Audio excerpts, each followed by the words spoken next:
Alexa, give me a local news update. Hey Philip, your news.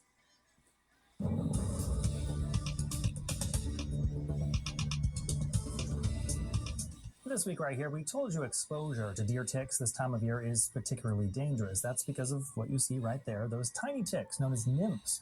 They cause most cases of Lyme disease and they're very active. According to the CDC, kids are most at risk for tick-borne illness because they are less likely to notice a tick bite and often play in areas where ticks are more active.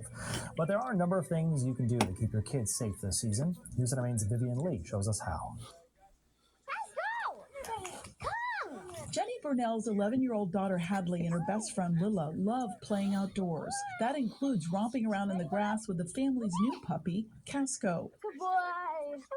When the girls head inside, Jenny immediately checks for ticks that carry tick-borne illnesses, especially young deer ticks or nymphs, which are the size of poppy seeds. A quick check of their hair, kind of hidden spots in the socks, in the shoes, behind the ears.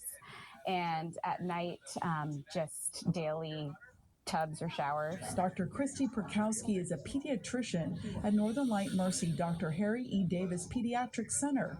She says daily tick checks are the first line of defense against Lyme and other diseases. But what if you find an embedded tick? She says remove it immediately using fine-tipped tweezers and determine what kind of tick it is. Your child's provider will also want to know how long the tick may have been attached. The longer a tick has been attached, the greater the risk that it could transmit Lyme.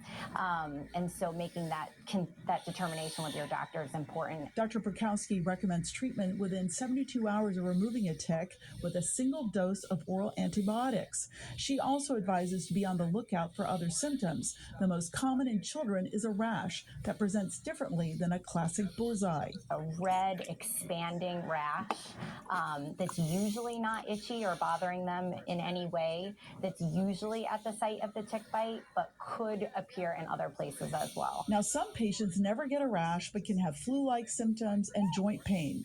With treatment, experts say most children recover from Lyme disease within 6 months of diagnosis. Jenny's dad was diagnosed with Lyme 6 years ago and still has lingering symptoms. I don't want to see my kids suffer like he did.